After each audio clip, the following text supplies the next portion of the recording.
All right, everyone, welcome to Channel Mastery. This is the podcast where we dive into the minds of some really great people on the channel. And what we're trying to do is we're just trying to uncover their secrets to success. And we do it all in 5 minutes or less. So what do you say? Let's do it. Let's do it today. And we're here with Christy Holmes, who's a regional partner manager from Telesystem. Christy, welcome. Hello. And so tell us a little bit about your background. We'd love to hear about it.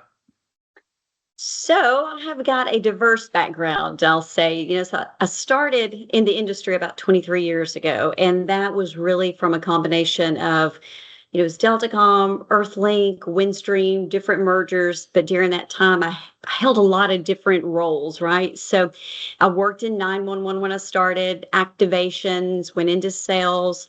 I've done direct sales, channel integration sales, channel manager. So I've got a lot of different backgrounds to kind of bring in. So that's a little bit of my history, but it's just been trial and error and learning over the course of 23 years. I believe it. I believe it. I know have quite the background, but let's start our timer here. So here what we're going to do is we have 5 minutes. I'm going to ask you a simple question, and that simple question is this: what makes a great channel manager? Go. My thoughts on what makes a great channel manager. I think there's a lot of depth to that. And the reason that I say that is because I think what makes a good channel manager is, one, of course, out the gate is responsiveness. How responsive are you going to be? But on the other side of that, it's really building the right relationships. Maybe it's not every relationship, but it's the right relationships.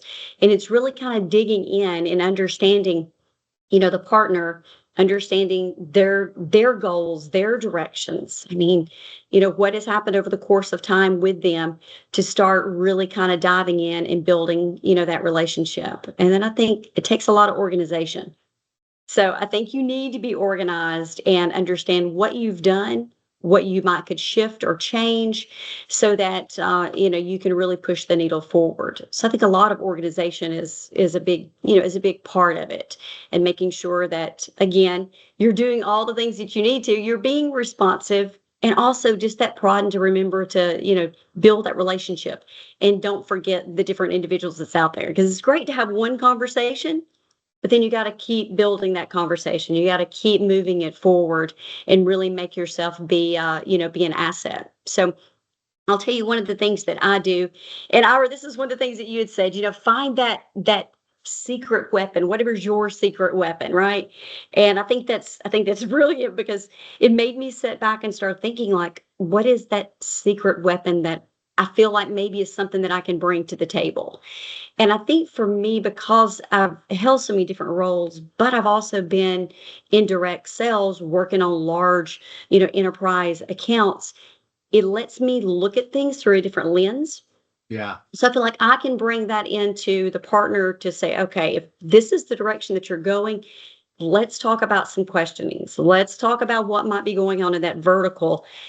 Who do you need to be talking with? I mean, how deep and wide are you in that account, to start prompting them and helping them through that sales process and that sales cycle? So I think that's one of the things that I bring, to the table. It just comes because of the different roles and experiences that, that I've had. So I think everybody needs to find that secret weapon and what makes you unique, because I think that's it. I mean, I think if you've got a world of a lot of different people in it, a lot of different channel managers, it's what makes you, what makes you unique, so that you can stand out and that you can, have your own presence. It's interesting. One of the things that you sort of alluded to was this concept of building trust with your partners. And I've noticed, being on calls with you, that your partners really do trust you. Talk a little bit about how you build trust. I think you build trust, and this is just me, right? I think you build trust when you are yourself. You are your authentic self, and that's what they feel and that's what they see. And I think it's just, I don't come in with an agenda. I just come in getting to know you, letting you know me, and building that, like you said, a trust. But I think people know when you're sincere and when you're insincere.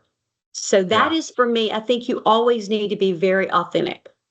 I think that's in any relationship. Be authentically you and bring that forward. And I You think know, people they want to trust people inherently. They kind of, they really do. So it's just how do you build on that? and It's just my thoughts. I think it goes back to what you said at the very beginning was really understanding what the partner's trying to accomplish, because what that shows is that you actually care about them and it's not all about you. That's it. And I think people should take that away from this is that, listen, you've got to make this about the partner, or if you're talking to a customer, about the customer, not about you, because people want to just spew and tell about themselves and what makes them so good. But in reality, nobody cares. Nobody It's cares. true. Or, they want it, they care about themselves. And by you taking that tack, that's the first step in building trust, in I my agree. opinion. I It, agree. yeah. 100%. I think people want to tell about themselves. I mean, the partner, the customer, they want to open up, they want to talk. But in order for them to open up, first they got to know that you want to hear that from them. And you got to Yeah. give them the signals to say, "Okay, I'm here. I'm listening. Just go ahead and open up." And I've had that over the course of time. People say, "I don't even know how we ended up talking about all this stuff," but yeah, we did. So Absolutely. Well, that was great. 5 minutes. We're cutting it. That was fantastic advice. And thanks for joining today. Appreciate it. absolutely. Thank you. Thanks. Bye.